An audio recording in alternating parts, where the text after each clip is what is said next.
Retrouvez l'intégralité de mes vidéos ainsi que celles censurées par YouTube sur ma chaîne Odyssée à l'adresse odyssée.com/fils de pangolin. Le lien est dans la description.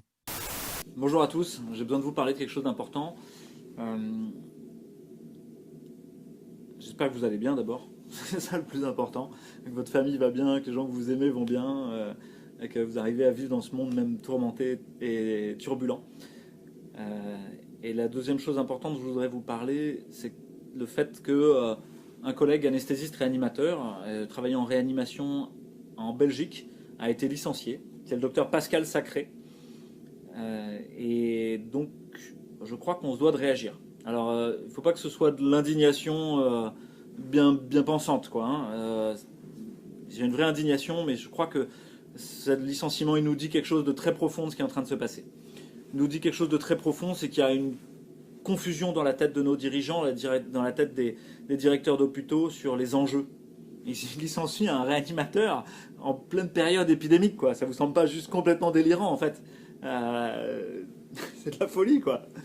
Et il le licencie pourquoi? Parce qu'il n'est pas d'accord avec la politique sanitaire telle qu'elle est menée et qu'il a cru bon d'élever un point de vue critique, sourcé, intelligent, doux, bienveillant. Vous verrez vous-même les vidéos et les textes de Pascal.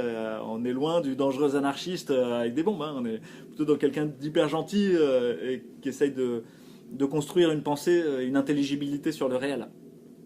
Ça veut dire quoi? Ça veut dire qu'il y a un vrai refus de la part des tutelles et des gens qui sont en charge de sortir la tête du guidon. Ils sont vraiment à refuser qu'on comprenne ce qui se passe et à comprendre le réel.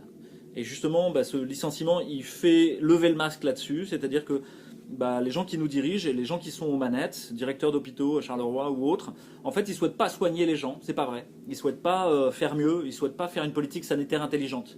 Ils souhaitent juste être dociles à ce qu'on leur dit, même s'ils ne savent même pas pourquoi. Et ils sont conduits par la peur, ils sont conduits par une espèce de folie qui s'est emparée d'eux et qui les emmène dans un déferlement totalitaire. Ce déferlement totalitaire, il a besoin, pour se justifier, d'une victime expiatoire. Et bon, alors là, tous ceux qui connaissent René Girard, La violence et le sacré, en fait, toute la notion de la violence mimétique et de la victime émissaire, comprennent ce que je veux dire. C'est-à-dire qu'il s'agit, pour rétablir l'ordre dans quelque chose qui est divisé, de faire un bouc émissaire. Sauf que si ce bouc émissaire il est mal choisi, ou si le désordre est là pour régner, en fait vous allez faire un martyr. Et il y aura au contraire une augmentation de la dynamique victimaire et violente. Et donc on va monter en termes de violence mimétique, palier par palier. Et la victime émissaire, si elle est mal choisie, elle va aboutir à l'inverse. Elle va aboutir à un déchaînement de violence. Donc je crois que Pascal il est choisi comme victime émissaire, mais c'est pas du tout la bonne en fait. Et surtout elle n'est pas du côté de quelque chose qui peut unifier les gens. Au contraire, ça va continuer de les diviser. Et donc c'est une décision qui est complètement stupide, même à l'aune de la vie du nous ensemble, de créer du nous ensemble et de recréer du nous. Donc c'est une vraie erreur.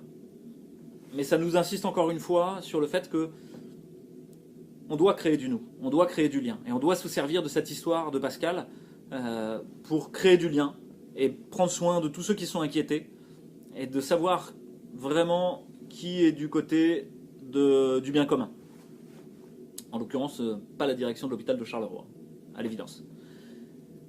Donc, à la fois, il y a essayer de détruire l'intelligibilité, à la fois, il y a l'idée de détruire le lien, à la fois, il y a l'idée de monopoliser la publication, le médium de publication, c'est-à-dire la capacité d'entendre les messages. Actuellement, qui a entendu parler de Pascal Sacré, à part les gens qui s'intéressent à ça? Personne. Et donc là, il y a vraiment besoin d'un relais. Et là, moi, je vous passe le relais, c'est-à-dire que je vous en parle, mais il faut que vous en parliez. Et il faut que les gens en parlent autour.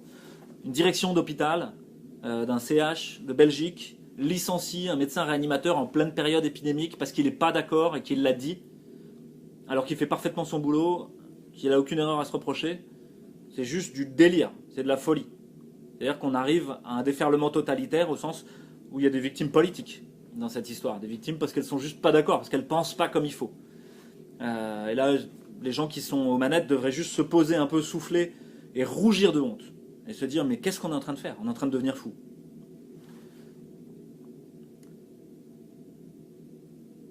la dernière chose, c'est qu'il faut agir dans le réel. Il faut agir dans le réel pour défendre Pascal et pour défendre tous ceux qui seront inquiétés. Et donc agir en vectorisant le message, en donnant de l'intelligibilité, et puis pourquoi pas de manière juridique, ou bien en soutenant de la manière dont Pascal le jugera nécessaire. Mais je crois que ça vaut le coup de prendre contact avec lui pour l'aider, savoir s'il a besoin d'une pétition, s'il a besoin qu'on écrive un texte pour son employeur, si on a besoin qu'on conteste juridiquement en disant mis en danger de la vie d'autrui par un licenciement, vous avez diminué le nombre de réanimateurs, c'est de la folie. Voilà. Donc je pense qu'à la fois c'est triste pour Pascal et que c'est utile entre guillemets. Et donc merci Pascal de vivre ça. Et moi je te soutiens complètement là-dedans et il faut que tu sois vraiment pas seul et que tu sois soutenu. C'est très dur.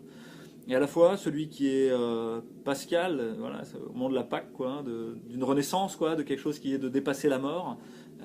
Et puis sacré, celui qui est sacré, c'est celui qui a reçu l'onction. Celui qui est sacré, c'est-à-dire qui a reçu le signe qu'il est prêtre, prophète et roi.